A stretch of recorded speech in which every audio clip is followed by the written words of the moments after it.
Hello नमस्कार, मैं doctor Rajneesh Kumar आप सभी का एक बार फिर से हार्दिक स्वागत करता हूं। आज के वीडियो लेक्चर में हम चर्चा करेंगे हिंदी का गद्य साहित्य डॉक्टर रामचंद्र तिवारी की पुस्तक के आधार पर द्विवेदी योगीन हिंदी आलोचना पर। इससे पहले मैंने भारतेंदु पूर्व योगीन हिंदी आलोचना और भारतेंदु योगीन हिंदी आलोचना के बारे में चर्चा कर लिया है। जब हम आधुनिक काल की पूर्व हिंदी आलोचना की बात कर रहे थे तो हमने देखा कि आदिकाल और भक्तिकाल, इन दो युगों में हिंदी आलोचना का कोई स्वरूप निर्धारित नहीं था, विकसित नहीं था, बल्कि जो संस्कृत काव्य शास्त्र पर आधारित समीक्षा सिद्धांत चले आ रहे थे उन्हीं का विकास हो रहा था। और आधुनिक काल और भक्ति काल में ये थोड़ा सा कमजोर भी पड़ गए थे, लेकिन रीतिकाल में आकर संस्कृत काव्य शास्त्र का थोड़ा सा विकास हुआ। लेकिन लक्षण ग्रंथ ज़्यादातर ही लिखे गए और हिंदी आलोचना का अगर जो विकास होना चाहिए था वो विधिवत तरीके से नहीं हुआ। विधिवत तरीके से हुआ जब भारतेंदु युग शुरू होता है, तो उस समय हिंदी आलोचना संस्कृत काव्य शास्त्र को भी एक तरफ आगे बढ़ा रही थी, दूसरे तरफ व्यवहारिक आलोचना का भी सूत्रपात हुआ, और तीसरे तरफ देखें तो उस पर पाश्चात्य साहित्य का भी प्रभाव दिखाई पड़ता है।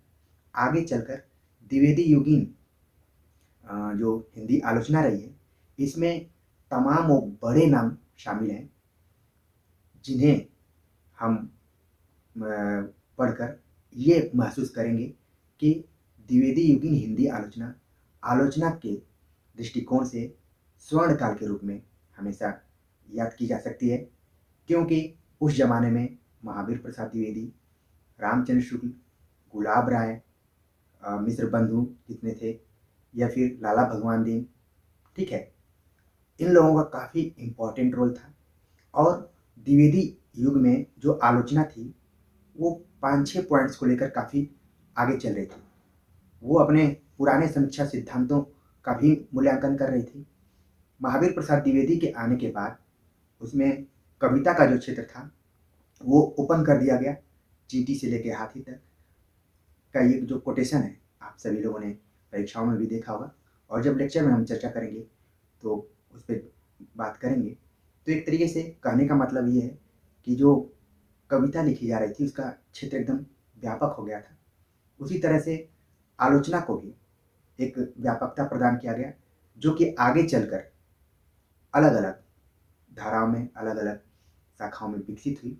तो एक तरीके से हम देखें तो द्विवेदी योगीन जो हिंदी आलोचना रही है, वही आलोचना दृष्टि हिंदी साहित्य को मजबूती प्रदान की, जिसपे कि आगे बहुत सारे आलोचक पैदा भी हुए।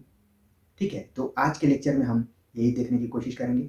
बाकी पुस्तक सारे लोगों के पास ये होगी भी, लेकिन मेरे लेक्चर के माध्यम से थोड़ा सा आप उसे पढ़ने के लिए प्रेरित हो सकते हैं। और कई बार क्या होता है कि चीज़ें अपने से कोई पढ़ता है तो समझ में नहीं आती हैं, जब उसको अनुभव के साथ और परीक्षा के दृष्टिकोण से हाईलाइट करते हुए पढ़ा जाता है तो यही विषय आपके लिए रुचिकर हो जाती है। और आलोचना विधा इसलिए आपको गंभीरता से पढ़ना है क्योंकि परीक्षाओं में आलोचकों के कथन बहुत सारे पूछे जाते हैं। तो बहुत ये महत्वपूर्ण टॉपिक है, इसको आप गंभीरता से पढ़िएगा। हो सकता है कि आज का लेक्चर थोड़ा सा लंबा हो जाए, लेकिन मैं उम्मीद करूँगा कि इसको आखिर तक आप पढ़ेंगे। एक बार अगर आप समझ गए तो फिर आपको तमाम मार्केट में उपलब्ध ऑब्जेक्टिव्स किताबों को पढ़ने की ज़रूरत नहीं पड़ेगी। तो चलते हैं, सीधे हम बात करते हैं द्विवेदी योगीन हिंदी आलोचना पर। उसमें आज हम चर्चा करेंगे आधुनिक काल द्विवेदी युग। इससे पहले हमने भारतेंदु युग की हिंदी आलोचना के बारे में चर्चा कर लिया है। तो आज द्विवेदी युग में हम देखते हैं कि हिंदी आलोचना का स्वरूप कैसा था और उसका विकास कैसे कैसे हुआ, और कौन कौन से आलोचक फेमस रहे हैं और उनकी रचनाएं फेमस रही हैं, और परीक्षा के दृष्टिकोण से भी हम चीज़ों को हाईलाइट करने की कोशिश करेंगे। तो चलते हैं, देखते हैं हिंदी समीक्षा के सैद्धांतिक एवं व्यवहारिक रूपों का विकास और उत्कर्ष। द्विवेदी युग में पहला पॉइंट है कि इस युग में हिंदी समीक्षा के सैद्धांतिक एवं व्यवहारिक रूपों का विकास और उत्कर्ष हुआ। तो दो तरीके की आलोचना चल रही थी, एक सैद्धांतिक, दूसरी व्यवहारिक। सैद्धांतिक आलोचना जिसमें आलोचकों द्वारा सिद्धांत गढ़े जा रहे थे और जो व्यवहारिक आलोचना थी उन सिद्धांतों के आधार पर उनका मूल्यांकन किया जा रहा था, जो उस समय रचनाएं लिखी जा रही थी। तो ये मुख्य रूप से समझने के लिए है कि सैद्धांतिक आलोचना क्या है और फिर व्यवहारिक आलोचना क्या है।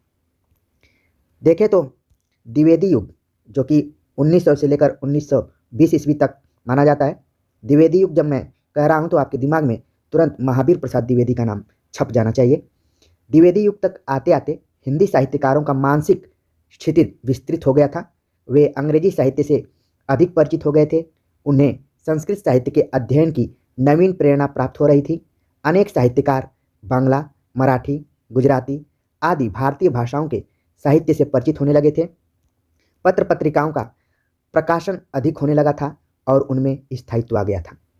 इससे पहले आपने देखा कि भारतेंदु युग में हिंदी आलोचना पर पाश्चात्य का प्रभाव धीरे धीरे पड़ने लगा था और उस युग में भी पत्र पत्रिकाएं संपादित की जा रही थीं, जो कि जैसे ही मैं बोल रहा हूँ भारतेंदु युगीन पत्र पत्रिकाओं के बारे में, वैसे ही आपके दिमाग में तुरंत चीज़ें आनी चाहिए। कवि वचन सुधा, हरिश्चंद्र मैगजीन, बाला बोधनी, हिंदी प्रदीप, आनंद कादिंबिनी, नागरी नीरद, ये सारी रचनाएं आपके दिमाग में छप जानी चाहिए। और यहाँ पर बताया जा रहा है कि द्विवेदी युगीन जो हिंदी आलोचना थी उसमें भी पाश्चात्य का प्रभाव था। साथ ही बांग्ला, मराठी, गुजराती आदि भाषाओं से जो साहित्यकार थे वो परिचित होने लगे थे और पत्र पत्रिकाएं जो थीं उनका अधिक प्रकाशन होने लगा और उसमें स्थायित्व भी आ गया। हिंदी गद्य की अभिव्यक्ति क्षमता में पर्याप्त वृद्धि हो गई थी और उसमें गंभीर विषयों का अनुशीलन होने लगा था। साहित्य में सुधार की प्रवृत्ति बढ़ रही थी और हम नवीनता के प्रकाश में अपना सब कुछ संवारने बनाने में जुट जाना चाहते थे। ऐसे वातावरण में हिंदी समीक्षा के क्षेत्र में निम्नलिखित प्रमुख प्रवृत्तियां विकसित हुईं। उसमें जो पहली प्रवृत्ति है वो है शास्त्रीय आलोचना। शास्त्रीय आलोचना के अंतर्गत भी दो तरीके के पॉइंट्स देखने को मिलते हैं। रीतिकालीन लक्षण ग्रंथों की परंपरा में काव्यांग विवेचन और दूसरा है नवीन दृष्टिकोण से सिद्धांत स्थापन। तो शास्त्रीय आलोचना के अंतर्गत दो चीज़ें विकसित हो रही थी। एक तो रीतिकालीन लक्षण ग्रंथों की परंपरा में काव्य विवेचन चल रहा था और दूसरा था नवीन दृष्टिकोण से सिद्धांत को रचना, उसकी स्थापना करना। दूसरा जो पॉइंट है तुलनात्मक मूल्यांकन एवं निर्णय। तीसरा पॉइंट है समीक्षा की नवीन व्यावहारिक पद्धति का विकास, व्याख्यात्मक आलोचना। चौथा पॉइंट है अन्वेषण एवं अनुसंधान परक समीक्षा। पांचवा पॉइंट है प्राचीन व्यवहारिक आलोचना का अभिनव रूप, व्याख्यात्मक टीकाएं। और छठा पॉइंट है पाठालोचन एवं पाठानुसंधान। तो इस तरह से आपने देखा कि द्विवेदी युगीन हिंदी आलोचना का जो स्वरूप था उसमें कुल 6 बिंदुओं की तरफ हमने संकेत किया। अब बात करते हैं शास्त्रीय आलोचना पर। शास्त्रीय आलोचना यानी कि रीतिकालीन लक्षण ग्रंथों की परंपरा का विकास। आधुनिक युग में भी रीतिकालीन लक्षण ग्रंथों की परंपरा का पालन करते हुए अनेक समीक्षकों ने काव्यशास्त्रीय ग्रंथों की रचना की। यानी कि भले ही रीतिकाल खत्म हो गया था, आधुनिक काल की शुरुआत हो गई थी, लेकिन क्या होता है कि जो परंपरा से चीज़ें चली आती हैं वो अचानक नहीं खत्म होती हैं, बल्कि धीरे धीरे कमज़ोर होते हुए वो खत्म हो जाती हैं। तो आधुनिक युग में भी रीतिकालीन लक्षण ग्रंथों को आधार बनाकर कुछ ऐसे रचनाकार थे जो कि काव्यशास्त्रीय ग्रंथों की रचना कर रहे थे। इनमें कविराज मुरारी दान का जसवंत भूषण, महाराज प्रताप नारायण सिंह का रस कुसुमाकर, जगन्नाथ भानु का काव्य प्रभाकर, लाला भगवान दीन का अलंकार मंजूषा, सीताराम शास्त्री का साहित्य सिद्धांत, कन्हैयालाल पोद्दार का काव्य कल्पद्रुम, अर्जुन दास केडिया का भारती भूषण, अयोध्या सिंह उपाध्याय हरिऔध का रसकलश विशेष रूप से उल्लेखनीय है। तो देखिए जितने भी मैंने आलोचकों का नाम लिया वो सब रीतिकालीन लक्षण ग्रंथों के आधार पर अपनी काव्यशास्त्रीय ग्रंथों की रचना की थी, जिसमें परीक्षा के दृष्टिकोण से जसवंत भूषण आप याद रखिए कि मुरारी दीन का है, महाराज प्रताप नारायण सिंह का रस कुसुमाकर, और परीक्षा के दृष्टिकोण से लाला भगवान दीन की अलंकार मंजूषा काफ़ी इंपॉर्टेंट है। काव्य कल्पद्रुम भी कई बार परीक्षाओं में पूछा जा चुका है कन्हैयालाल पोद्दार का, और रस कलश अयोध्या सिंह उपाध्याय हरिऔध ये भी कई बार एग्जाम में पूछा जा चुका है। तो जब भी आप बुक को पढ़िए और यहाँ पर ब्रैकेट में जो भी प्रकाशन वर्ष लिखे गए हैं उन प्रकाशन वर्ष को भी ध्यान में रखिए। अयोध्या सिंह उपाध्याय का रस कलश जो कि 1931 में प्रकाशित हुआ था। ये सब जितनी भी रचनाएं थीं सब रीतिकालीन लक्षण ग्रंथों की परंपरा के अंतर्गत आती हैं। आगे बात करते हैं, द्विवेदी काल के बाद भी यह परंपरा चलती रही और बिहारी लाल भट्ट का साहित्य सागर, सुखदेव बिहारी मिश्र बंधुओं में से एक का साहित्य पारिजात तथा रामदहिनी मिश्र का काव्य दर्पण जैसे ग्रंथ रीतिकालीन लक्षण ग्रंथ रचना की प्रवृत्ति को जीवित रखने में सहायक सिद्ध हुए। बड़े ही इंटरेस्टिंग बात यहाँ पर बताई गई कि अब तक मिश्र बंधुओं का हिंदी साहित्य का इतिहास, मिश्र बंधु विनोद हम पढ़ते थे तो उसमें तीनों मिश्र बंधुओं का नाम याद रखते थे, गणेश बिहारी, श्याम बिहारी और सुखदेव बिहारी का नाम। लेकिन पहली बार आप देख रहे होंगे हिंदी आलोचना में सुखदेव बिहारी जो हैं उन्होंने एक अलग तरीके से ग्रंथ की रचना की है जिसका नाम है साहित्य पारिजात। तो इस रचना को आप ध्यान में रखिए। काव्य दर्पण कई बार एग्जाम में पूछा जा चुका है, रामदहिनी मिश्र का है। तो ये सब द्विवेदी युग के बाद भी रीतिकालीन काव्य ग्रंथ रचनाओं को जीवित रखने में अपनी अहम भूमिका इन्होंने निभाई है। ठीक है, आगे देखते हैं। आधुनिक युग में लिखे गए इन सिद्धांत ग्रंथों में विवेचन की स्पष्टता के अतिरिक्त नए अलंकारों के आविष्कार का प्रयत्न, अरबी, फारसी, उर्दू, अंग्रेजी आदि भाषाओं के अलंकारों के संबंध में जानकारी देने की चेष्टा, युग प्रभाव को दृष्टि में रखते हुए नवीन नायिकाओं की कल्पना आदि कई महत्वपूर्ण बातों का समावेश किया गया। इन्होंने रीतिकालीन लक्षण ग्रंथों की परंपरा का अनुसरण तो किया लेकिन उसमें कुछ नवीनता भी रखने की कोशिश की, जिसमें कि नायक नायिकाओं का भेद को उन्होंने नवीन दृष्टिकोण से देखा, कुछ नए अलंकारों को भी शामिल किया जो कि कई बार परीक्षाओं में परीक्षार्थियों के लिए सिरदर्द बन जाते हैं अगर नए अलंकारों से सवाल पूछ लिया जाता है। तो एक तरीके से हमने देखा कि शास्त्रीय समीक्षा के अंतर्गत कैसे रीतिकालीन लक्षण ग्रंथ रीतिकाल के बाद भी, यहाँ तक कि द्विवेदी युग के बाद भी लिखे जा रहे थे और परीक्षा के दृष्टिकोण से जो भी इंपॉर्टेंट था मैंने उसकी तरफ बताया। आगे देखते हैं, शास्त्रीय आलोचना, नवीन दृष्टिकोण से समीक्षा सिद्धांतों की स्थापना। नवीन दृष्टिकोण से काव्यशास्त्रीय सिद्धांतों पर विचार करने वालों में महावीर प्रसाद द्विवेदी, पुन्नालाल बख्शी, रामचंद्र शुक्ल, बाबू श्याम सुंदर दास तथा बाबू गुलाब राय प्रमुख हैं। ये काफ़ी इम्पॉर्टेंट एक तरीके से फैक्ट यहाँ पर देख रहे हैं आप कि अगर शास्त्रीय आलोचना की बात करें और नवीन दृष्टिकोण से समीक्षा सिद्धांतों की स्थापना की बात करें तो उसमें सबसे पहला नाम महावीर प्रसाद द्विवेदी, पुन्नालाल बख्शी, रामचंद्र शुक्ल, श्याम सुंदर दास, बाबू गुलाब राय का नाम आता है। और ये सभी आलोचक निबंध साहित्य में भी आपको पढ़ने थे। तो शुरू की कक्षा में मैंने इसीलिए आपको व्हाइट बोर्ड के सहारे बताने की कोशिश की थी कि आपको हिंदी आलोचना पढ़ते समय कुछ ऐसे आलोचक मिलेंगे जो ऑलरेडी पहले निबंध लिख चुके हैं। ठीक है, तो ये आपको अंतर स्पष्ट करना पड़ेगा कि निबंध रचना कौन कौन सी इनकी है और आलोचना में इनकी क्या भूमिका रही है, कौन कौन सी रचनाएं हैं। तो अभी फिलहाल आगे बात करेंगे तो और चीज़ें आपको समझ में आएंगी। इसमें जो पहला नाम है महावीर प्रसाद द्विवेदी, जिनके नाम पर द्विवेदी युग भी पड़ा है, इनकी बहुत ही फेमस रचना है रसज्ञ रंजन।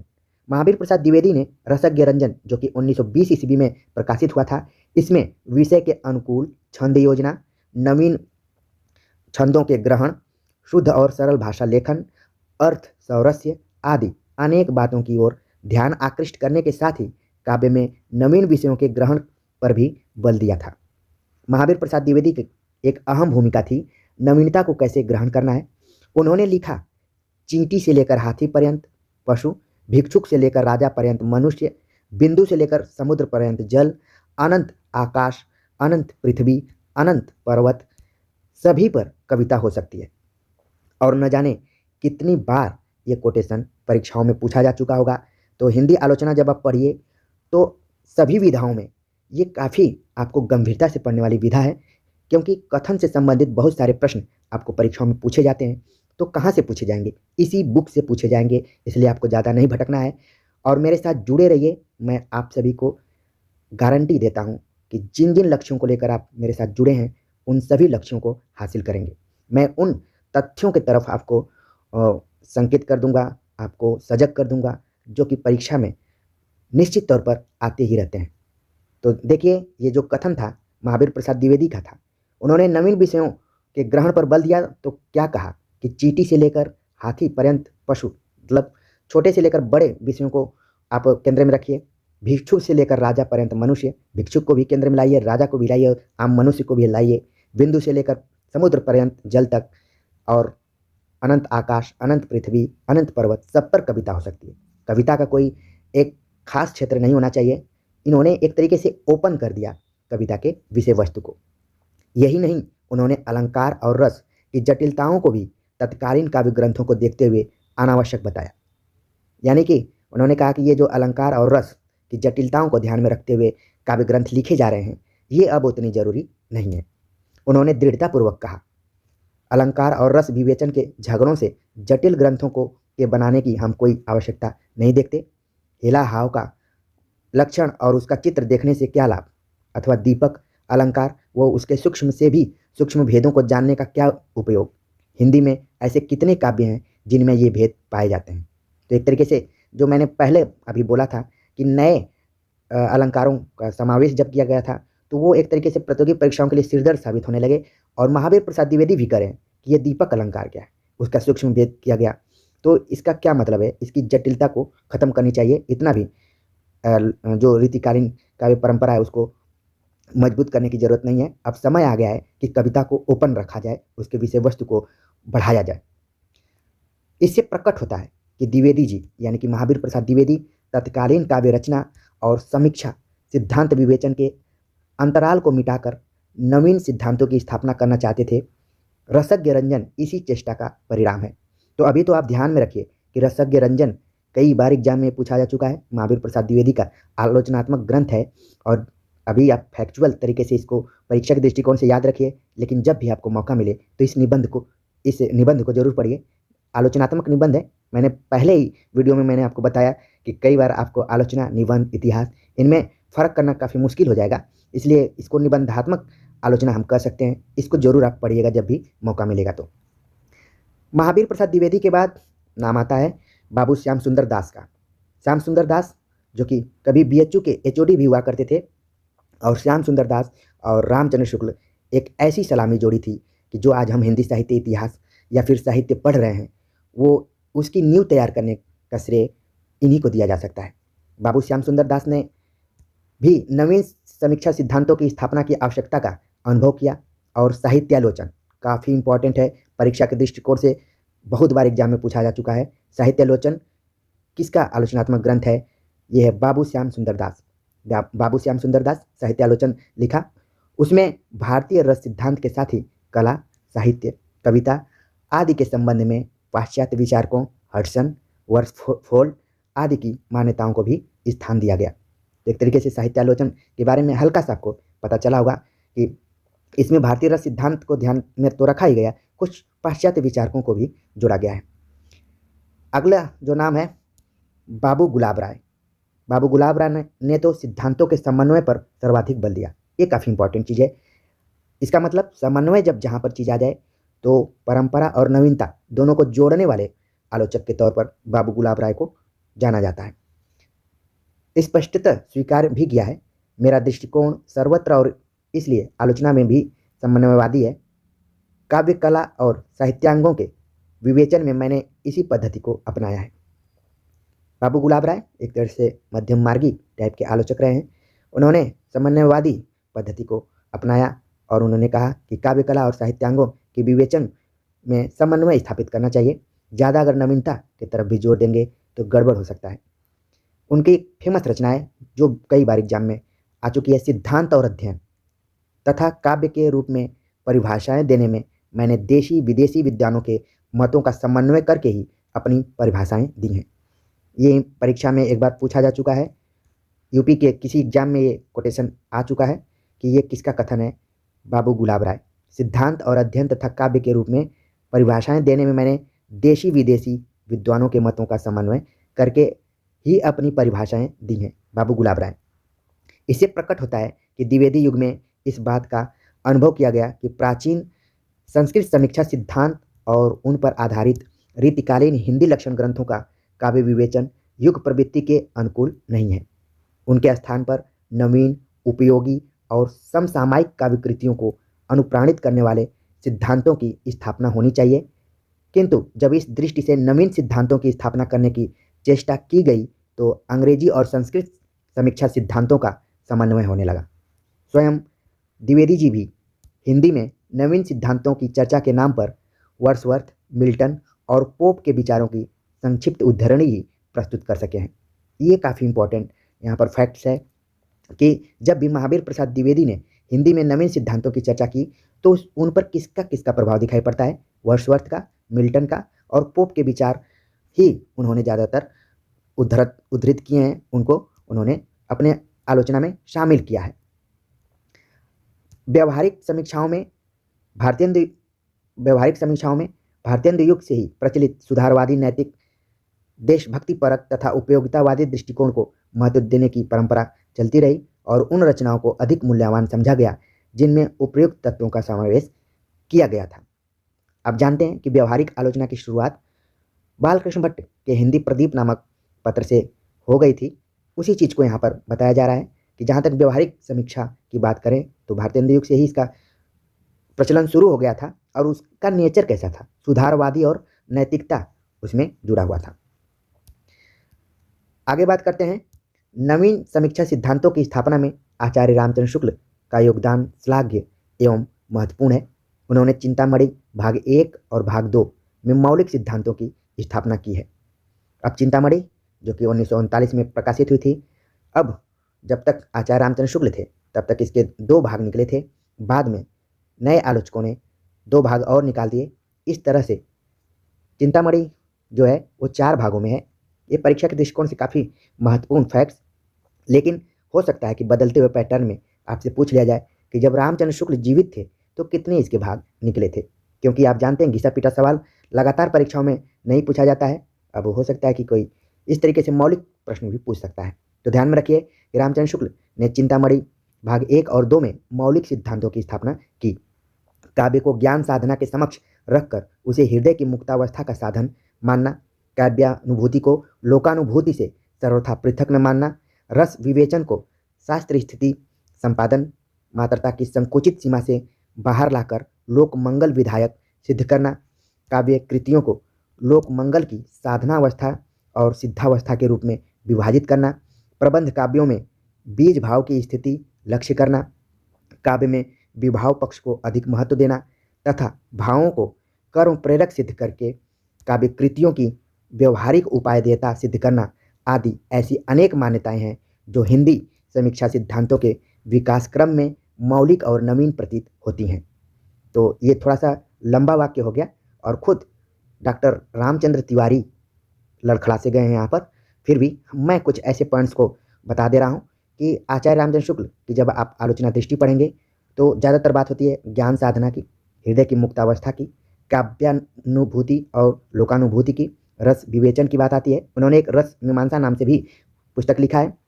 लोक मंगल विधायक की बात आती है, लोक मंगल की साधनावस्था और सिद्धावस्था की भी चर्चा वो करते हैं। प्रबंधों में बीज भाव की स्थिति को लक्ष्य करना, ठीक है, और भावों को कर्म प्रेरक सिद्ध करके काव्य कृतियों का उन्होंने एक तरीके से मूल्यांकन किया है। ये क्यों किया है? जब आप आचार्य रामचंद्र शुक्ल निबंधों को पढ़ेंगे तो उनके जितने भी निबंध हैं भाव और मनोविकार संबंधी निबंध हैं, तो उसका भी प्रभाव इनकी आलोचना पर कहीं न कहीं दिखाई पड़ता है। आगे रामचंद्र तिवारी लिखते हैं कि यद्यपि शुक्ल जी ने भी संस्कृत काव्यशास्त्र की मूलभूत तत्वों और पाश्चात्य आलोचना के संग्रहणीय तत्वों के समन्वय द्वारा ही अपने सिद्धांतों का निर्माण किया है, किंतु उन्होंने इन तत्वों को अपनी मौलिक उद्भावना के संस्पर्श से सर्वथा नवीन रूप प्रदान किया है। तो आचार्य रामचंद्र शुक्ल ने भी समन्वयवादी प्रवृत्ति को अपनाया है, लेकिन सबसे समन्वयवादी बाबू गुलाब राय हैं। ये परीक्षा के दृष्टिकोण से आप ध्यान में रखिए, उन्होंने खुद जोर देकर कहा कि मैं समन्वयवादी हूँ। अगले बात करें रामचंद्र शुक्ल के बारे में, डॉक्टर नगेंद्र ने कुछ लिखा है जो कि परीक्षा के दृष्टिकोण से काफ़ी इंपॉर्टेंट। नगेंद्र के शब्दों में, शुक्ल जी ने संस्कृत काव्यशास्त्र का पुनराख्यान कर और पाश्चात्य आलोचना सिद्धांतों को अपने अनुरूप ढालकर हिंदी के लिए एक समन्वित आलोचना शास्त्र का निर्माण किया। तो ये काफ़ी इंपॉर्टेंट फैक्ट्स, हो सकता है पूछ लिया जाए कि शुक्ल जी के बारे में ये किसका कथन है, तो डॉक्टर नगेंद्र का है। इस प्रकार द्विवेदी युग में प्राचीनता और नवीनता के समन्वित आधार पर नवीन हिंदी समीक्षा सिद्धांतों की स्थापना का प्रयत्न किया गया। इस स्थापना का मूल आधार प्राचीन रस सिद्धांत ही था, किंतु उसे युग चेतना के अनुकूल अनेक नवीन जीवन मूल्यों के प्रकाश में विकसित करके हिंदी के अपने समीक्षा शास्त्र की संभावना को ठोस आधार प्रदान किया गया। तो यहाँ पर आप ध्यान दीजिए कि जो भी हिंदी आलोचना का स्वरूप विकसित हो रहा था, निर्मित हो रहा था, उसमें समन्वय का बहुत ही अहम रोल रहा है। जहाँ पर प्राचीन भारतीय काव्यशास्त्र और नवीन समीक्षा सिद्धांत को जोड़कर समन्वय की कोशिश की गई। उसमें रस सिद्धांत अपना महत्वपूर्ण रोल निभाया, लेकिन उस हिसाब से इसमें नहीं विचार किया गया जैसे कि भरत मुनि करते हैं, बल्कि उसको युग चेतना के अनुसार उपयोग में लाया गया और हिंदी समीक्षा को एक आधार प्रदान किया गया। अगला पॉइंट पर अगर बात करें तो तुलनात्मक मूल्यांकन एवं निर्णय, ये एक नया यहाँ पर आपको टॉपिक दिखाई पड़ रहा है। अभी तक हम रीतिकालीन काव्य ग्रंथों के बारे में लक्षण परंपरा से संबंधित आ रहे जो लक्षण ग्रंथों की परंपरा थी उस पर बात किया। फिर कैसे तमाम आलोचकों ने हिंदी समीक्षा के स्वरूप को निर्मित करने की कोशिश की। यहाँ पर एक पॉइंट आ रहा है कि तुलनात्मक मूल्यांकन एवं निर्णय। द्विवेदी युग में एक साथ कई भाषाओं अंग्रेजी, संस्कृत, प्राकृत, अपभ्रंश, हिंदी, फारसी, उर्दू आदि के साहित्यों से परिचित होने और हिंदी साहित्य को उन सभी के समकक्ष प्रतिष्ठित करने की स्वाभाविक अभिलाषा के परिणाम स्वरूप तुलनात्मक मूल्यांकन एवं स्थान निर्णय की प्रवृत्ति का विकास हुआ। तो यहाँ पर आप देख रहे हैं कि आलोचना के क्षेत्र में तुलनात्मक मूल्यांकन की शुरुआत कैसे हुई। बताया जा रहा है कि तमाम भाषाओं का यूज हो रहा था और उन भाषाओं के साहित्यों से परिचित होने पर हिंदी साहित्य को भी उनके समकक्ष प्रतिष्ठित करने के लिए तुलनात्मक आलोचना की शुरुआत हुई, यानी कि उसका जन्म हुआ। अब देखते हैं कि इस क्षेत्र में कौन काम किया है। इस क्षेत्र में पदम सिंह शर्मा, मिश्र बंधुओं का नाम यहाँ पर देख रहे हैं आप, श्याम बिहारी, सुखदेव बिहारी और गणेश बिहारी। ठीक है, लाला भगवान दीन और पंडित कृष्ण बिहारी मिश्र का नाम विशेष रूप से उल्लेखनीय है। एक चीज़ आपको ध्यान में रखना है कि मिश्र बंधुओं का जब जिक्र होता है तो इन तीन भाइयों को तो आप ध्यान में रखिए, एक अलग से नाम इसी युग में आता है, कृष्ण बिहारी मिश्र। तो इस तरीके से एक परमानेंट क्वेश्चन प्रतियोगिता के दृष्टिकोण से या फिर प्रतियोगी परीक्षाओं के दृष्टिकोण से लगभग अल्टरनेट करके आता ही रहता है कि निम्नलिखित में से मिश्र बंधुओं में कौन सा शामिल नहीं है। तो आप देख रहे हैं कि कृष्ण बिहारी मिश्र, हालांकि ये सारे जितने भी मिश्र यहाँ पर आपको दिखाई दे रहे हैं सब समकालीन हैं, लेकिन कृष्ण बिहारी मिश्र एकदम से अलग हैं, बाकी तीन क्या हैं, भाई हैं। ये बड़ा ही की पॉइंट्स है। तमाम आप प्रतियोगी परीक्षाओं में आने वाली बुक्स को पढ़े होंगे, वन लाइनर बुक्स को पढ़ेंगे, लेकिन आज आप यहाँ पर क्लियर कर लीजिए। और मेरी कोशिश लेक्चर के माध्यम से यही रहती है कि छोटी छोटी चीज़ें आप क्लियर करके रखिए। तो इन सारे आलोचकों का नाम मैंने लिया, ये सब तुलनात्मक आलोचना या मूल्यांकन के क्षेत्र में अपना अहम रोल निभाया। इन्होंने क्या निभाया है उसको आगे देखते हैं। सबसे पहले सन 1907 ईस्वी की सरस्वती में पदम सिंह शर्मा ने बिहारी और फारसी कवि सादी की तुलनात्मक आलोचना की। यानी कि इसकी शुरुआत तुलनात्मक आलोचना की कब होती है? सन 1907 ईस्वी में सरस्वती पत्रिका में पदम सिंह शर्मा नाम के एक आलोचक ने बिहारी और फारसी के कवि सादी की तुलनात्मक आलोचना प्रस्तुत की। इसके बाद 1910 ईस्वी में मिश्र बंधुओं ने अपने प्रसिद्ध आलोचना ग्रंथ हिंदी नवरत्न में तुलनात्मक मूल्यांकन के आधार पर श्रेणीबद्ध करके हिंदी के प्रमुख 9 कवियों सूर, तुलसी, देव, बिहारी, केशव, भूषण, सेनापति, चंद और हरिश्चंद्र की विस्तृत आलोचना प्रकाशित की। तो यहाँ पर आपको परीक्षा के दृष्टिकोण से क्या क्या फैक्ट्स ध्यान में रखना है।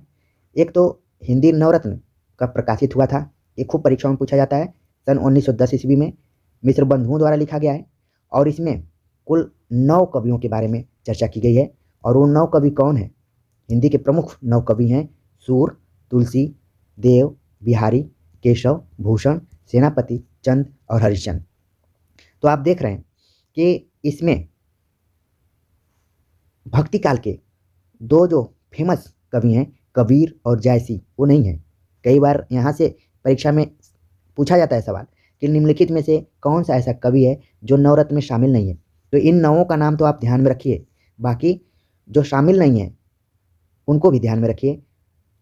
इन 9 को याद रखेंगे तो शायद वो आपको याद ही रहेंगे। सर्वाधिक जो कवि हैं वो रीतिकाल के इसमें शामिल आपको दिखाई पड़ रहे हैं।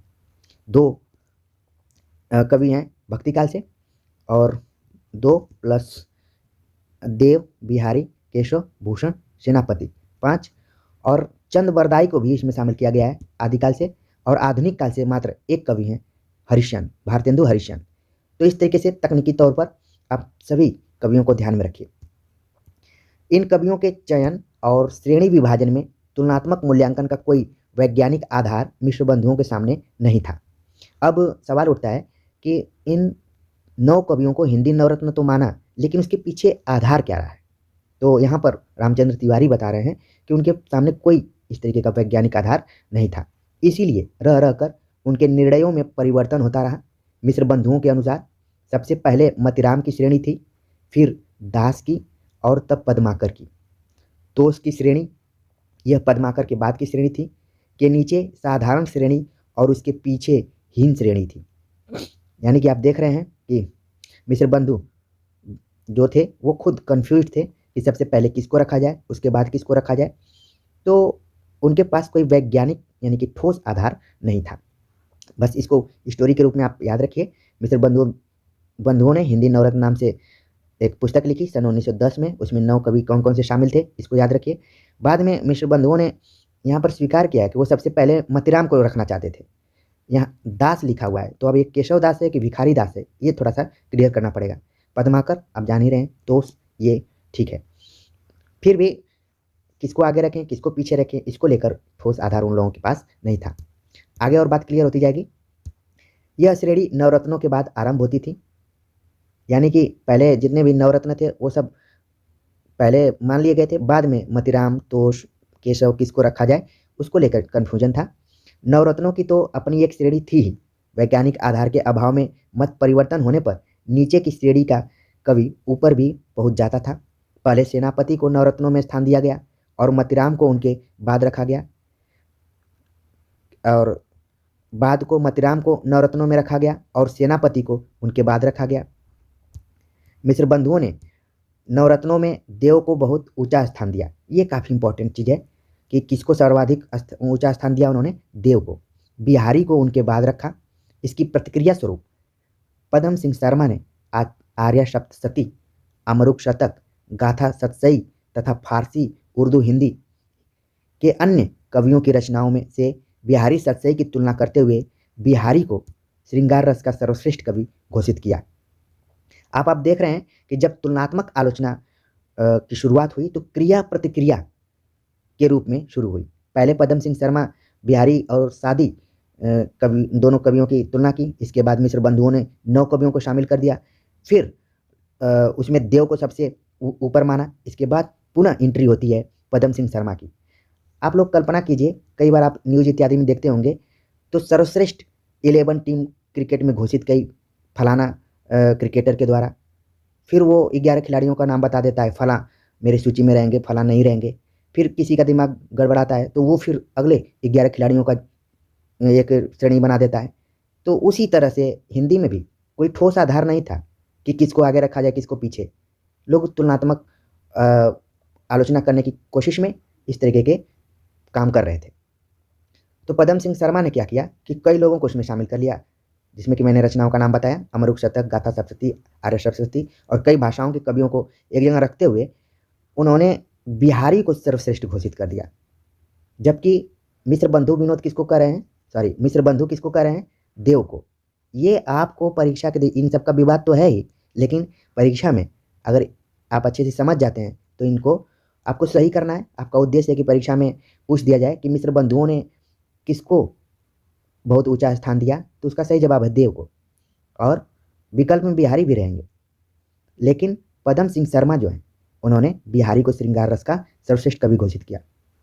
संभवतः इसकी प्रतिक्रिया स्वरूप कृष्ण बिहारी मिश्र ने देव और बिहारी ग्रंथ लिखकर बड़ी ही विद्वत्ता के साथ यथासाध्य तटस्थ रहते हुए देव को बिहारी से बड़ा बताया। आप देखिए यहाँ पर कन्फ्यूजन होने की ज़रूरत है, कन्फ्यूज हो जाएंगे आप। मिश्र बंधुओं ने भी देव को सर्वश्रेष्ठ माना, लेकिन एक अलग जो मिश्र थे कृष्ण बिहारी मिश्र, उन्होंने देव और बिहारी दोनों को तुलना की कि इसमें कौन बड़ा है, तो उन्होंने कहा कि देव ही बड़ा है, इसमें देव को बिहारी से बड़ा बताया। लेकिन फिर इसकी प्रतिक्रिया में आप देख रहे हैं क्रिया प्रतिक्रिया, यहाँ पर न्यूटन का नियम चल रहा है। इस पर लाला भगवान दीन ने बिहारी और देव से नामक पुस्तक को लिखकर बिहारी को बड़ा बता दिया। ठीक है, तो आप देख रहे हैं कि मुकाबला किस में चल रहा है, देव बड़ा है, बिहारी बड़ा है कि फिर देव बड़ा है। कुछ ने कहा कि देव बड़ा है, कुछ ने कहा कि बिहारी बड़ा है, कुछ ने कहा कि देव ही बड़ा है, फिर कुछ ने कहा कि बिहारी बड़ा है। आप देख रहे हैं घूम फिर के इन दोनों कवियों को लेकर तुलनात्मक आलोचना लिखी जा रही थी। तो आपको जरूरी है ध्यान में रखना कि किस आलोचक ने किसको बड़ा माना है और किसको दूसरे नंबर का माना है। इसी खींचतान में, इस खींचतान से हिंदी में तुलनात्मक आलोचना का एक पृथक साहित्य ही बन गया। तुलनात्मक मूल्यांकन करने वाले आलोचकों के संस्कार रीतिकालीन ही थे। दो कवियों की कविता की आलोचना करते समय वे उनमें प्रयुक्त छंदों, अलंकारों, शब्द शक्तियों, भावों, नायिकाओं एवं वृत्तियों का ही उल्लेख करते थे। इन्हीं की बारीकियों और गुण दोषों के आधार पर वे छंदों की उत्कृष्टता का निर्णय करते थे। यह एक प्रकार से प्राचीन शास्त्रीय आलोचना का व्यवहारिक प्रयोग था। इससे उनका गहन शास्त्र ज्ञान एवं व्यापक अध्ययन अवश्य परिलक्षित होता है, किंतु नवीन युग की चेतना के प्रभाव से वे अछूते दिखाई पड़ते हैं। यूँ तुलनात्मक मूल्यांकन अपने आप में श्लाघ्य है। तुलना के द्वारा ही मूल्य उभर कर सामने आता है, किंतु इस आधार पर छोटे बड़े का निर्णय बहुत स्वस्थ प्रवृत्ति का द्योतक नहीं कहा जा सकता। यदि प्राचीन कवियों का यह तुलनात्मक मूल्यांकन जीवन और साहित्य के व्यापक संदर्भ में किया गया होता तो अधिक श्रेयस्कर होता। तो एक तरीके से तुलनात्मक मूल्यांकन और निर्णय आधारित आलोचना को हमने देखा कि कैसे दो कवियों के बीच में तुलना की गई, किसको बड़ा घोषित किया गया, किसको छोटा घोषित किया गया। लेकिन कहा जा रहा है कि बड़ा छोटा के आधार पर हम एक स्वस्थ प्रवृत्ति यानी कि मूल्यांकन की जो स्वस्थ प्रवृत्ति है उसको नहीं पैदा कर पाए। ठीक है, आप ध्यान रखिए, मैंने भी अज्ञेय और मुक्तिबोध का तुलनात्मक अध्ययन किया है। एक तरीके से इसी पद्धति को अपनाया है। एक जमाना था कि कहा जाता था कि अज्ञेय बड़े हैं कि मुक्तिबोध। ठीक है, तो मेरी कोशिश रही कि ये दोनों बड़े छोटे नहीं हैं बल्कि समकालीन होते हुए क्या क्या इनमें समानता है, क्या क्या असमानता है, इस चीज़ को मैंने देखने की कोशिश की है। आप लोगों का आशीर्वाद रहा तो जल्दी ये पुस्तक के रूप में भी आपके सामने प्रस्तुत हो सकती है। फिलहाल हम समीक्षा की तरफ बढ़ते हैं आगे। समीक्षा की नवीन व्यावहारिक पद्धति का प्रयोग। समीक्षा की नवीन व्यावहारिक पद्धति का प्रयोग भारतेंदु से ही पत्र पत्रिकाओं में होने लगा था। शुरू में मैंने बताया हिंदी प्रदीप से नवीन व्यावहारिक पद्धति का प्रयोग हुआ था। प्रारंभ में इसका रूप पुस्तक परिचय तक ही सीमित था, यानी कि कोई रचना है उसका या फिर पुस्तक है उसका परिचय बताया जाता था कि पहले चैप्टर में क्या है, दूसरे चैप्टर में क्या है, तीसरे चैप्टर में क्या है, ऐसे ही परिचय बताया जाता था। अभी भी आप आलोचनात्मक पत्रिकाएं पढ़ते होंगे तो उसमें कुछ खंड रहते हैं जिसमें पुस्तक समीक्षा की जाती है। ठीक है, तो शुरुआती दौर था व्यवहारिक पद्धति के अनुसार, तो उसमें पुस्तक परिचय ही ज़्यादातर दिया जाता था। बाद में कालांतर में इसका स्तर उठता गया। कहा जाता है कि वस्तुतः आधुनिक आलोचना का प्रवर्तन, विकास और उत्कर्ष पत्र पत्रिकाओं में प्रकाशित आलोचनाओं के माध्यम से ही हुआ। यानी कि जो भी आधुनिक आलोचना का प्रवर्तन और विकास हुआ वो पत्र पत्रिकाओं के माध्यम से हुआ। इनकी काफ़ी अहम भूमिका रही है। क्रमशः पुस्तक परिचय का स्थान पुस्तक समीक्षा और पुस्तक समीक्षा का स्थान साहित्यिक समालोचना ने ले लिया। तो आप देख रहे हैं कि कैसे विकास हुआ। शुरू में व्यवहारिक आलोचना के अंतर्गत पुस्तक परिचय, फिर पुस्तक समीक्षा, गुण दोष के बारे में बताना शुरू कर दिए, फिर पुस्तक समीक्षा के साथ साहित्यिक समालोचना का रूप विकसित होने लगा। तो काफ़ी इंपॉर्टेंट यहाँ पर फैक्ट्स। आगे बात करते हैं पुस्तक समीक्षा, यानी कि जिसको अंग्रेजी में बुक रिव्यू कहा जाता है। इसके अंतर्गत पुस्तक के वर्ण विषय का सामान्य विवरण तथा उसकी विशेषताओं का उल्लेख मात्र आवश्यक होता है ताकि पाठक पुस्तक के महत्व और उपयोगिता से परिचित हो जाए। साहित्यिक समालोचना इससे सर्वथा भिन्न वस्तु है। यानी कि पुस्तक समीक्षा जो है उसके अंतर्गत वर्ण विषय को बताया जाता है, उसका सामान्य विवरण बताया जाता है, जैसा कि मैं पहले ही बता रहा था। लेकिन सही मायने में तब इसका महत्व है जब उसकी उपयोगिता से पाठक वर्ग जो है वो परिचित हो जाए। तो देखते हैं इसमें आगे। भारतेंदु युग में उपाध्याय बद्री नारायण चौधरी प्रेमघन ने संयोगिता स्वयंवर पर समीक्षा लिखी, जो कि आनंद कादम्बिनी में प्रकाशित हुई। कई बार एग्जाम में ये पूछा जाता है कि प्रेमघन ने संयोगिता स्वयंवर की समालोचना या आलोचना किस पत्रिका में की थी। सही जवाब है आनंद कादम्बिनी। तथा बालकृष्ण भट्ट ने नील देवी की समीक्षा की हिंदी प्रदीप में सन 1882 ईस्वी में। परीक्षा गुरु की भी समीक्षा छपी हिंदी प्रदीप में 1882 में। तथा संयोगिता स्वयंवर की समीक्षा छपी हिंदी प्रदीप में सन 1886 ईस्वी में। ये सभी जो आलोचनाएं प्रस्तुत की थी वे पुस्तक समीक्षा को ही विकसित रूप थी। तो अब आपको परीक्षा के दृष्टिकोण से ध्यान में रखना है कि संयोगिता स्वयंवर किसकी रचना है? लाला श्रीनिवास दास। और नील देवी तथा परीक्षा गुरु, ये तीन जो शुरुआती रचनाएं हैं जो कि समीक्षात्मक रूप में आलोचकों में फेमस रहीं, और बद्रीनारायण चौधरी प्रेमगन और बालकृष्ण भट्ट, ये दोनों एक तरीके से इनकी समीक्षा की। तो ध्यान में रखिए कि परीक्षा गुरु 1882 में प्रकाशित हुआ था, तो उसी समय इसकी समीक्षा भी प्रकाशित हो गई थी। आगे बात करते हैं, भारतेंदु युग की तो बात हो गई, अब द्विवेदी युग में देखते हैं। द्विवेदी युग में सामान्य पुस्तक समीक्षा के साथ ही कवियों और काव्यकृतियों के संबंध में गंभीर साहित्यिक आलोचनाएं भी प्रकाशित होने लगीं। साहित्यालोचन के सिद्धांतों पर भी गंभीर और विद्वत्तापूर्ण लेख लिखे जाने लगे। वस्तुतः आधुनिक युग में नवीन ढंग से समीक्षा सिद्धांतों की स्थापना का प्रयत्न भी पत्र पत्रिकाओं के माध्यम से ही हुआ। इस दृष्टि से सरस्वती पत्रिका का महत्व सर्वोपरि माना जा सकता है। यानी कि अगर ये पत्र पत्रिकाएं न होती तो हिंदी आलोचना का जो स्वरूप है या विकास है वो ठीक से नहीं होता। इसलिए पत्र पत्रिकाओं का बहुत बड़ा योगदान है। हो सकता है कि आपसे परीक्षा में पूछ लिया जाए कि हिंदी आलोचना को विकसित करने में सबसे महत्वपूर्ण योगदान किसका रहा है, तो अब आप इस लेक्चर के बाद तुरंत बताएंगे कि पत्र पत्रिकाओं का रहा है। अभी भी आपको बहुत ढेर सारे आलोचक मिल जाएंगे, लेकिन द्विवेदी युगीन जो आलोचक थे, आलोचना थी, उसका स्वरूप आपके दिमाग में बैठ रहा होगा। इसी वजह से आज ढेर सारे आलोचक हैं, इन्होंने काफ़ी मेहनत किया था। बताया गया कि सरस्वती पत्रिका का महत्वपूर्ण रोल रहा है इसमें। सरस्वती पत्रिका में ही द्विवेदी जी ने, यानी महावीर प्रसाद द्विवेदी ने, मिश्र बंधुओं के हिंदी नवरत्न की विस्तृत समीक्षा करते हुए यह प्रश्न उठाया था कि मिश्र बंधु जनों ने रत्न श्रेणी का लक्षण बताए बिना मनमाने ढंग से कवियों की श्रेष्ठता का निर्णय किया है। ये देख रहे हैं पंक्ति, मिश्र बंधुओं को क्या उन्होंने कहा है?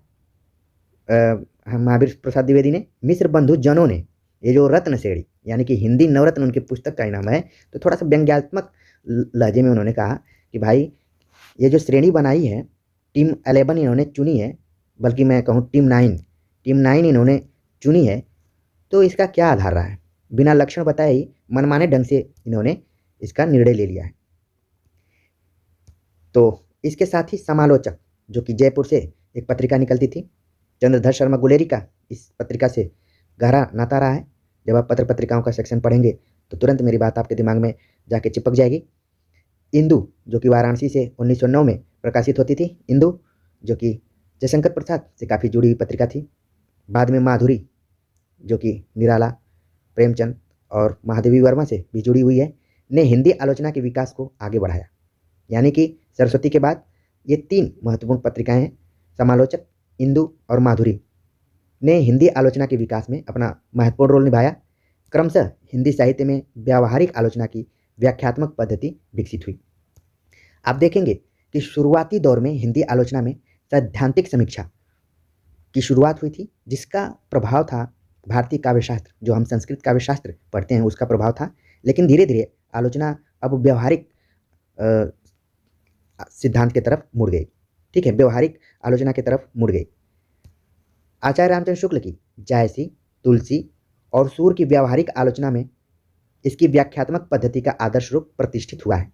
यानी कि आपसे पूछा जाए कि आचार्य रामचंद्र शुक्ल की व्यावहारिक आलोचना से संबंधित कुछ रचनाओं का नाम बताओ, हो सकता है इंटरव्यू में कोई बैठा हो आपसे पूछ दे कि ठीक है, आचार्य रामचंद्र शुक्ल की व्यावहारिक आलोचनाओं का नाम बताइए, तो आप आंसर देंगे जायसी, तुलसी, सूरदास। उन्होंने पुस्तक लिखी जायसी, तुलसी, सूर, एक त्रिवेणी नाम की इन्होंने छोटा सा पुस्तक लिखा है जिसमें कि इसका जिक्र किया हुआ है, और स्वतंत्र रूप से इन्होंने बुक लिखी है। तो जब आप इस लेक्चर को सुने होंगे और इंटरव्यू में जाएंगे तो आंख में आंख डालकर तुरंत आप इसका जवाब देंगे। वरना अगर आप ऑब्जेक्टिव्स किताबों को पढ़कर जाएंगे, वन लाइनर बुक्स को पढ़कर जाएंगे, तो आप लाख हाई नंबर पाए हों रिटेन में, लेकिन इंटरव्यू में आप अच्छा परफॉर्मेंस नहीं कर पाएंगे। तो मुझसे जुड़ने का यही आप सभी को फ़ायदा है कि मैं उन की पॉइंट्स को बताते रहता हूँ जो कि जिसको मैंने झेला है अपने जीवन में। तो रामचंद्र शुक्ल की व्यवहारिक आलोचनात्मक पुस्तकें कौन कौन सी हैं? जैसी, तुलसी, सूर। ये आलोचनाएं जैसी ग्रंथावली 1922 में, तुलसी ग्रंथावली तृतीय भाग 1923 में, भ्रमर गीत सार 1925 की भूमिकाओं में प्रकाशित हुई हैं। यानी कि आचार्य रामचंद्र शुक्ल ने जैसी ग्रंथावली नाम से लिखा, तुलसी ग्रंथावली, और भ्रमर गीत सार, सूर पे जो उन्होंने लिखा है वो भ्रमर गीत सार नाम से पुस्तक लिखा है, और इसकी जो भूमिका है वही क्या है? व्यवहारिक आलोचना है। इन आलोचनाओं में कवि विशेष की विचारधारा को परंपरा, इतिहास एवं युग जीवन के परिप्रेक्ष्य में देखा गया है। उसमें अंतर्निहित लोक चेतना को लक्ष्य किया गया है। उसकी भावानुभूति की सहजता, स्वाभाविकता, प्रभावात्मकता एवं मनोवैज्ञानिकता का विश्लेषण किया गया है। उसे भारतीय रस शास्त्र की व्यापक कसौटी पर परखा गया। अन्य कवियों की तद्विषयक अनुभूतियों से तुलना की गई और अंततः उसकी श्रेष्ठता या हीनता के संबंध में स्पष्ट निर्णय दे दिया गया। इस प्रकार शुक्ल जी की व्याख्यात्मक आलोचना इतिहास, परंपरा, युग चेतना, लोक दृष्टि, मनोविज्ञान, शास्त्रीयता, सहज संवेदनीयता, उपयोगिता और तुलनात्मक तथा तुलना आदि तत्वों की व्यापक आधारभूमि पर प्रतिष्ठित है। उसमें शोध, अनुशीलन, व्याख्या, विवेचन एवं निर्णय की समन्वित प्रक्रिया लक्षित होती है। यानी कि इतना कहने का मतलब सिर्फ यही है कि जो मिश्र बंधुओं ने हिंदी नवरत्न नामक पुस्तक लिखा, 9 कवियों को मनमाने ढंग से बता दिया, लेकिन आचार्य रामचंद्र शुक्ल ने जो भी व्यवहारिक आलोचना की है उसके पीछे उनके अपने तर्क हैं। वो तर्क कौन कौन से हैं? जिसमें कि इतिहास है, परंपरा है, युग चेतना है, लोक दृष्टि है, मनोविज्ञान है, शास्त्रीयता है, शोध है, अनुशीलन है, व्याख्या है, विवेचन है, तब वो निर्णय पर जाते हैं। इसीलिए तो आलोचना के शिखर पुरुष माने जाते हैं रामचंद्र शुक्ल। बाबू श्याम सुंदर दास के बाद रामचंद्र शुक्ल वे बीएचयू से जुड़े हुए थे। ठीक है, आगे देखते हैं। द्विवेदी युग के अन्य प्रमुख आलोचकों में बाबू श्याम सुंदर दास, बाबू गुलाब राय आदि ने भी अपनी शक्ति और सीमा के अनुसार व्यावहारिक आलोचना की इस व्याख्यात्मक पद्धति को ही अपनाया। यहाँ पर एक बात रखी जा रही है कि अपनी शक्ति और सीमा के अनुसार उन्होंने व्यावहारिक आलोचना। इसका मतलब है कि बाबू श्याम सुंदर दास और बाबू गुलाब राय ये दोनों सैद्धांतिक समीक्षा में अपना अहम रोल निभाया है, जिसमें कि गुलाब राय के बारे में मैंने बताया कि वो समन्वयवादी आलोचक थे, वो दोनों को जोड़कर चलते थे। फिर भी माहौल को देखते हुए उन्होंने व्यावहारिक आलोचना भी लिखना शुरू किया, क्योंकि आप जानते हैं कि देश, काल, वातावरण काफ़ी प्रभावित करता है किसी को भी, तो उसका प्रभाव इन दोनों पर भी पड़ा। इसके बाद भी शुक्ल जी की परंपरा के आलोचकों डॉक्टर जगन्नाथ प्रसाद शर्मा, डॉक्टर दीनदयाल गुप्त, पंडित विश्वनाथ मिश्र, डॉक्टर केसरी नारायण शुक्ल, पंडित कृष्ण शंकर शुक्ल आदि में आलोचना की यह व्याख्यात्मक पद्धति लक्षित की जा सकती है। अगर बात करें अन्वेषण एवं अनुसंधान परक समीक्षा के, तो शोध एवं अनुसंधान परक समीक्षा का विकास वस्तुतः नागरी प्रचारणी पत्रिका 1897 में प्रकाशित हुई थी, इसके प्रकाशन से माना जा सकता है। यानी कि हिंदी आलोचना में अन्वेषण एवं अनुसंधान परक समीक्षा, जो एक तरीके से हम पीएचडी करते हैं, उसके तरफ संकेत किया जा रहा है कि तुलनात्मक के बाद जो भी यहाँ पर समीक्षा यानी कि आलोचना का जन्म हुआ वो है अन्वेषण और अनुसंधान परक समीक्षा। अब उसका जन्म कब हुआ? जब नागरी प्रचारणी पत्रिका का प्रकाशन हुआ, तब से इसकी शुरुआत होती है। पत्रिका के प्रकाशन के पूर्व सरयू प्रसाद मिश्र कृत भारतवर्षीय संस्कृत कवियों का समय निरूपण, ये टॉपिक इसलिए आप लोगों को इम्पॉर्टेंट है कि जो बच्चे पीएचडी करना चाहते हैं उनको एक दृष्टि मिलेगी कि कैसे पीएचडी के टॉपिक्स को चयनित किया जाता है या फिर निर्धारित किया जाता है। आप देख रहे हैं कि सरयू प्रसाद मिश्र ने लिखा भारतवर्षीय संस्कृत कवियों का समय निरूपण, बांग्ला से अनुवाद था ये। गंगा प्रसाद अग्निहोत्री ने लिखा संस्कृत कवि पंचक, मराठी से अनुवाद, तथा महावीर प्रसाद द्विवेदी कृत नैषध चरित चर्चा जैसी रचनाओं में शोध परक समीक्षा का स्वरूप ढलने लगा था। पत्रिका का स्वरूप प्रारंभ से ही बड़ा गंभीर था, यानी कि पत्रिका नागरी प्रचारणी पत्रिका जो थी उसका जो स्वर था शुरू से ही बड़ा गंभीर था। इस पत्रिका में बाबू राधाकृष्ण दास का नागरी दास का जीवन चरित्र, बाबू श्याम सुंदर दास का विशल देव रासो, किशोरीलाल गोस्वामी का अभिज्ञान शाकुंतलम और पद्म पुराण, चंद्रधर शर्मा गुलेरी का विक्रमोर्वशी की मूल कथा आदि अनेक गंभीर एवं गवेषणापूर्ण आलोचनात्मक निबंध प्रकाशित हुए। तो परीक्षा के दृष्टिकोण से जो भी मैंने बताया है काफ़ी इंपॉर्टेंट है, कई बार परीक्षाओं में पूछे जा चुके हैं। विशल देव रासो को संपादित किया, उसकी एक तरीके से समीक्षा की बाबू श्याम सुंदर दास। विक्रमोर्वशी की मूल कथा गुलेरी ने की थी, ये कई बार एग्जाम में पूछा जा चुका है। इसके बाद सन 1907 ईस्वी में इसी आदर्श को सामने रखकर नागरी हितैषिणी पत्रिका आरा का प्रकाशन हुआ। देख रहे हैं कि एक ही टाइप की दो पत्रिकाएं हैं, एक तो काशी से प्रकाशित हुई नागरी प्रचारणी पत्रिका, और एक नागरी हितैषिणी पत्रिका का प्रकाशन हुआ जो कि आरा बिहार से प्रकाशित हुई। इन प्रयत्नों के बावजूद शोधपरक समीक्षा का समुचित विकास सन 1921 के पूर्व संभव न हो सका, क्योंकि इस समय तक हिंदी को विश्वविद्यालयों में स्थान नहीं मिला था। एक काफ़ी हिंदी साहित्य पढ़ने वाले विद्यार्थी के लिए रोचक जानकारी कि अभी तक जो हमने बातें बताई थी सन 1920 ईस्वी तक, उस समय तक हिंदी का न कोई पाठ्यक्रम निर्धारित हुआ था, न कहीं इसकी पढ़ाई होती थी, कुछ नहीं होता था। बस लगातार उस समय के जो लेखक थे, आलोचक थे, वो अपना काम करते जा रहे थे। लेकिन 1921 के बाद सर्वप्रथम काशी हिंदू विश्वविद्यालय यानी कि BHU में बाबू श्याम सुंदर दास की नियुक्ति हिंदी के अध्ययन और विकास को प्रेरणा और प्रोत्साहन देने के उद्देश्य से की गई। अब यहाँ पर हिंदी साहित्य पढ़ने वाले विद्यार्थियों के लिए जीवन के लिए टर्निंग पॉइंट्स आता है कि अगर ये नहीं होता तो शायद हम हिंदी साहित्य आज नहीं पढ़ते, इतने माथापच्ची नहीं करते। लेकिन एक चीज़ आपको ये समझ में आई होगी कि सन 1920 ईस्वी के पहले तक स्वतंत्र रूप से सब लेखन चल रहा था, लेकिन लोगों को लगा कि हिंदी का सही विकास तभी हो सकता है जब इसके लिए अध्ययन की व्यवस्था की जाए, इसके पाठ्यक्रम को निर्मित किया जाए। तो ये काम सबसे पहले सौंपा गया, आचार्य रामचंद्र शुक्ल को नहीं सौंपा गया। ध्यान दीजिए, बाबू श्याम सुंदर दास की नियुक्ति हिंदी के अध्ययन के लिए की गई, उसकी प्रेरणा और प्रोत्साहन के लिए की गई थी, और MA के पाठ्यक्रम में हिंदी को स्थान दिया गया। ये काफ़ी बड़ी बात यहाँ पर आपको पता चल रही होगी सन 1921 के बाद या 1921 में ही। अतः इसके बाद से ही शोधपरक समीक्षा का उचित विकास होना संभव हुआ। शोधपरक समीक्षा में अनुपलब्ध तथ्यों का अन्वेषण अथवा उपलब्ध तथ्यों का नवीन आख्यान होना आवश्यक है। अतः यह व्यक्ति से अधिक संस्था का कार्य है।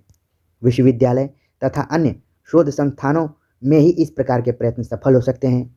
आज इस प्रकार की समीक्षा अन्य समीक्षा प्रकारों की तुलना में अधिक विकसित हो रही है। तो एक तरीके से आपने देखा कि सन 1921 के बाद हिंदी को पाठ्यक्रम में शामिल किया गया और फिर पढ़ाई शुरू हो गई।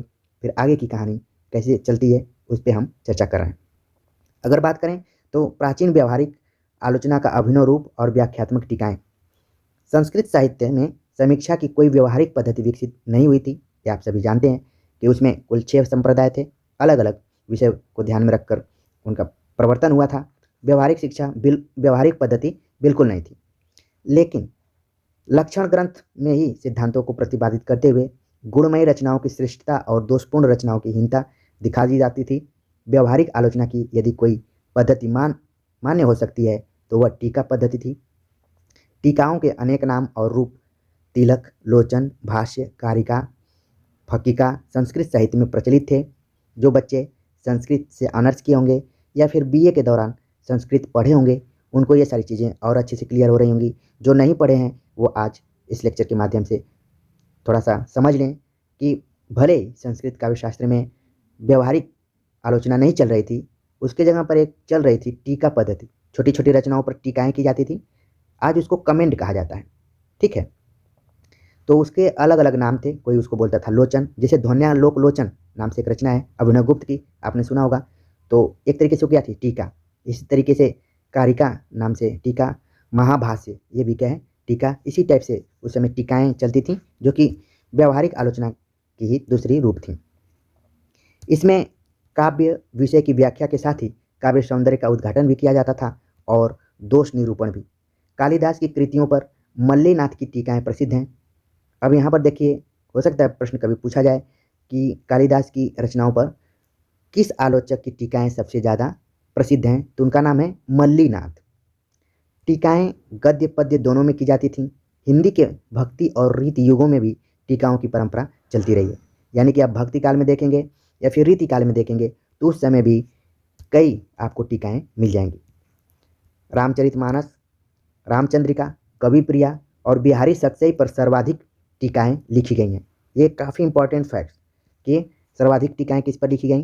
रामचरितमानस, रामचंद्रिका, कविप्रिया और बिहारी सतसई। आधुनिक युग में भी इन टीकाओं की परंपरा का क्रम बना रहा। स्वयं भारतेंदु ने बिहारी सतसई और सूर के कूट पदों की टीकाएँ लिखी थी। द्विवेदी युग में इस टीका पद्धति को अधिक वैज्ञानिक रूप दिया गया। लाला भगवान दीन ने केशव कौमुदी, प्रिया प्रकाश, मानस की टीका, बिहारी बोधिनी, दोहावली, कवितावली और छत्रसाल दशक आदि टीका ग्रंथों की रचना करके मध्यकालीन कवियों के काव्य की व्याख्या एवं काव्य सौंदर्य का उद्घाटन किया। तो आप देख रहे हैं कि ये जो लाला भगवान दीन है, इसके पहले उन्होंने देव, बिहारी, बिहारी और देव इन सब की तुलना की थी, लेकिन इन्होंने बहुत ही महत्वपूर्ण काम टीका के क्षेत्र में भी किया है। केशव कौमुदी कई बार एग्जाम में पूछा जा चुका है, इन्होंने लिखा और तमाम रचनाओं के माध्यम से मध्यकालीन कवि जो थे, यानी कि भक्तिकाल और रीतिकालीन कवि, उनकी कविताओं की व्याख्या की और उसका काव्य सौंदर्य भी बताया। उन्होंने अपनी टीकाओं में यथाअवसर अन्य कवियों के भाव साम्य सूचक पदों को भी उद्धृत किया। कई बार जब आप एग्जाम में बैठते हैं, आपने यूजी पीजी का एग्जाम दिया होगा, तो जब व्याख्या करते थे तो जिस व्याख्या से संबंधित किसी दूसरे कवि का भाव साम्य पक्ष आपको पता रहता था, तो आप तुरंत नीचे विशेष में कोटेशन के तौर पर लिख दिया करते थे। तो कुछ कुछ काम यहाँ पर लाला भगवान दीन ने भी अपनी समीक्षा पद्धति में की है। इसके बाद जो अगला नाम आता है बाबू जगन्नाथ दास रत्नाकर। इन्होंने बिहारी रत्नाकर नाम से बिहारी सतसई की मार्मिक टीका लिखी है। बिहारी के काव्य गौरव को प्रत्यक्ष करने में इस टीका का बहुत बड़ा योगदान है और ये खूब एग्जाम में पूछा जाता रहा है हमेशा कि बिहारी सतसई पर बिहारी रत्नाकर नाम से किसने लिखा है? तो बाबू जगन्नाथ दास रत्नाकर। याद करना कठिन नहीं है, फिर भी इसमें इन्होंने कुल 713 दोहों को शामिल किया है। खासतौर से बिहारी के दोहों को लेकर काफ़ी डिबेट रहा है कि 700 दोहे हैं कि 719 हैं कि 713 हैं कि कितने हैं। तो बाबू जगन्नाथ दास रत्नाकर ने 713 दोहों को माना है। टीकाओं की इसी व्याख्यात्मक परंपरा को विकसित करते हुए वियोगी हरि ने विनय पत्रिका की टीका लिखी, जो अपनी विशद व्याख्या एवं पांडित्यपूर्ण विवेचन के लिए प्रसिद्ध हैं। इसके बाद देखते हैं वासुदेव शरण अग्रवाल ने जैसी की पद्मावत की संजीवनी व्याख्या लिखकर यह सिद्ध कर दिया कि टीका लिखने का कार्य अन्वेषण और शोध से कम महत्वपूर्ण नहीं है। तो वासुदेव शरण अग्रवाल को आपने निबंध में पढ़ा होगा और इनके कई निबंध फेमस रहे हैं। यहाँ पर इन्होंने जायसी के पद्मावत की संजीवनी व्याख्या लिखकर बहुत ही महत्वपूर्ण काम किया। और अगर आप इस लेक्चर को यहाँ तक सुन लिए होंगे तो कमेंट्स कर बताइए कि वासुदेव शरण अग्रवाल को इस संजीवनी व्याख्या के लिए एक पुरस्कार दिया गया है, वो कौन सा पुरस्कार है? तब थोड़ा सा मुझे ये लगेगा कि आप सभी गंभीरता से इस लेक्चर को सुन रहे हैं।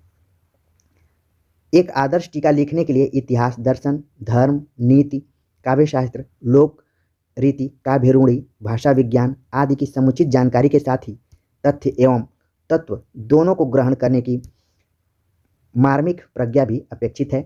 इस प्रसंग में प्रसाद की कामायनी पर लिखी गई शैदा की टीका का भी उल्लेख किया जा सकता है। इधर टीका लिखने की प्रवृत्ति कम हो रही है, किंतु क्योंकि इसमें श्रम अधिक लगता है और यश कम मिलता है। अब मेन बात यहाँ पर रामचंद्र तिवारी ने बताया कि टीका लिखने की प्रवृत्ति कम क्यों हो रही है, क्योंकि एक तो मेहनत करो और ऊपर से आपको कोई जाने भी नहीं, यानी कि यश कम मिलता है। अगले जो आलोचनात्मक चरण है यानी बिंदु है वो है पाठालोचन एवं पाठानुसंधान, टेक्सचुअल क्रिटिसिज्म। इसको देखते हैं क्या है। प्राचीन कवियों की कृतियों के सही पाठ का अनुसंधान भी एक महत्वपूर्ण कार्य है। इसके बिना कवियों का उचित मूल्यांकन करने में कठिनाई होती है। द्विवेदी काल में नागरी प्रचारणी सभा काशी की स्थापना के बाद विद्वानों का ध्यान इस ओर आकृष्ट हुआ। बाबू श्याम सुंदर दास और उनके सहयोगियों के प्रयत्न से कबीर, जायसी, सूर और तुलसी की कृतियों का संपादन हुआ। यह संपादन संपादकों की व्यक्तिगत सूझबूझ के आधार पर किया गया। इसमें पाठानुसंधान की वैज्ञानिक पद्धति का अनुसरण नहीं किया गया है। पाठानुसंधान के क्षेत्र में इधर हिंदुस्तानी अकादमी, जो कि इस समय इलाहाबाद में है, अब इसको प्रयागराज भी ध्यान में रख सकते हैं, साहित्य सम्मेलन, ये भी इलाहाबाद में है, हिंदी परिषद, प्रयाग विश्वविद्यालय ने उल्लेखनीय काम किया है। यानी कि पाठानुसंधान में कुछ संस्थाओं के बारे में बात की गई। नागरिक प्रचारणी सभा का तो महत्वपूर्ण रोल था ही, उसमें हिंदुस्तानी अकादमी, साहित्य सम्मेलन, हिंदी परिषद, प्रयाग विश्वविद्यालय ने इसमें उल्लेखनीय काम किया है। तो कई बार परीक्षाओं में पूछ लिया जाता है कि ये संस्थाएं सब कहाँ पर हैं। आगे बात करते हैं, इस दिशा में विशेष रुचि रखने वाले विद्वानों में पंडित विश्वनाथ प्रसाद मिश्र, पंडित उमाशंकर शुक्ल, डॉक्टर माता प्रसाद गुप्त, डॉक्टर पारसनाथ तिवारी, डॉक्टर कन्हैया सिंह आदि उल्लेखनीय हैं। इन सभी नामों में माता प्रसाद गुप्त का काफ़ी इम्पोर्टेंट रोल रहा है पाठानुसंधान में। पाठानुसंधान का मतलब होता है कि अगर कोई पुरानी रचना मिली, उसका प्रिंट समझ में नहीं आ रहा है कि यहाँ पर का लिखा है कि की लिखा है कि को लिखा है, तो ये लोग बैठकर उसको व्याकरणिक रूप से शुद्ध करते थे, इसके बाद वाक्य सही करते थे, इसके बाद वो प्रकाशित होता था। तो काफ़ी मेहनत का काम था ये। माता प्रसाद गुप्त द्वारा संपादित जयसी ग्रंथावली तथा विश्वनाथ प्रसाद मिश्र द्वारा संपादित घनानंद ग्रंथावली एवं रामचरितमानस ने विद्वानों का ध्यान आकृष्ट किया। इन विद्वानों के बाद इस क्षेत्र में काम करने वालों में doctor Ram Singh Tomar, doctor Shiv Prasad Singh, doctor Ram Gopal Sharma, परमेश्वरी लाल गुप्ता, डॉक्टर किशोरी लाल गुप्त, सियाराम तिवारी आदि का नाम लिया जा सकता है। अब इस विषय से संबंधित सिद्धांत ग्रंथों का प्रयन हिंदी में भी कम होने लगा है। मूलराज जैन कृत भारतीय संपादन शास्त्र, डॉक्टर कन्हैया सिंह कृत पाठ संपादन के सिद्धांत, हिंदी पाठानुसंधान, डॉक्टर मिथिलेश कांति और डॉक्टर विमलेश कांति कृत पाठालोचन सिद्धांत और प्रक्रिया तथा डॉक्टर सियाराम तिवारी कृत पाठानुसंधान आदि विशेष महत्वपूर्ण कृतियाँ हैं, यानी कि इस विषय की उल्लेखनीय कृतियाँ हैं। हिंदी में अभी भी यह कार्य प्रारंभिक अवस्था में है। शुद्ध आलोचक इसे शुद्ध आलोचना नहीं मानते हैं। उनकी दृष्टि में यह कार्य यांत्रिक एवं नीरस है, यह कच्चा माल है। इतना होने पर भी इसकी उपयोगिता निर्विवाद है और अभी इस क्षेत्र में बहुत कुछ करना शेष है। तो ये तो जो कथन है रामचंद्र तिवारी का है, यानी कि जो लोग शोध करना चाहते हैं अभी इस क्षेत्र में बहुत कुछ करना शेष है। हालांकि इसको आलोचकों ने कहा कि ये आलोचना के अंतर्गत नहीं है, ये एक तरीके से मशीनी काम है और नीरस भरा काम है। कौन बैठकर प्रूफ रीडिंग करे, कौन पाठ का अनुसंधान करे, उसको ठीक से देखें। सही बात भी है। अंत में हम देखते हैं द्विवेदी युग की उपलब्धि। उपयुक्त समस्त विवेचन के आधार पर कहा जा सकता है कि द्विवेदी युग में हिंदी आलोचना का व्यापक विकास एवं प्रभुत उत्कर्ष हुआ। इस युग की सबसे बड़ी उपलब्धि संस्कृत समीक्षा सिद्धांतों का पुनराख्यान करके तथा पाश्चात्य समीक्षा सिद्धांतों को भारतीय संस्कारों के अनुकूल ढालकर दोनों के समन्वित आधार पर हिंदी के लिए उचित शास्त्रीय समीक्षा सिद्धांतों का निर्माण माना जा सकता है। इन सिद्धांतों का उचित विनियोग करते हुए व्यावहारिक समीक्षा की व्याख्यात्मक पद्धति के विकास को इस युग की दूसरी महती उपलब्धि मान सकते हैं। इन दोनों ही उपलब्धियों के अर्जन में आचार्य रामचंद्र शुक्ल का सर्वाधिक योगदान स्वीकार करना होगा। आचार्य शुक्ल ने आगे चलकर विकसित होने वाले अनेक समीक्षा सिद्धांतों एवं पद्धतियों को बहुत दूर तक प्रभावित किया। हिंदी आलोचना के प्रशस्त पथ पर वे एक ऐसे आलोचक स्तंभ के रूप में प्रतिष्ठित हैं जिसके प्रकाश से हम आगे और पीछे दोनों ही ओर बहुत दूर तक देख सकते हैं। तो इस तरीके से हमने द्विवेदी युगीन हिंदी आलोचना पर विस्तार से चर्चा किया। उम्मीद है कि आप सभी को ये लेक्चर समझ में आया होगा, पसंद भी आया होगा। कमेंट्स कर जरूर बताइए। मिलते हैं एक नए